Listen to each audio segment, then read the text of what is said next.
এটা dining space.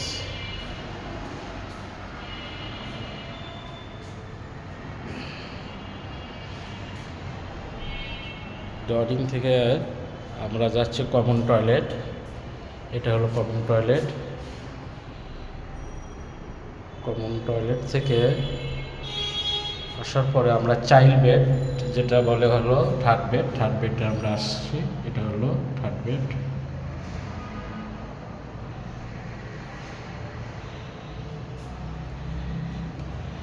চারপাশে পর্যাপ্ত পরিমাণে খোলামেলা, সাথে মসজিদ।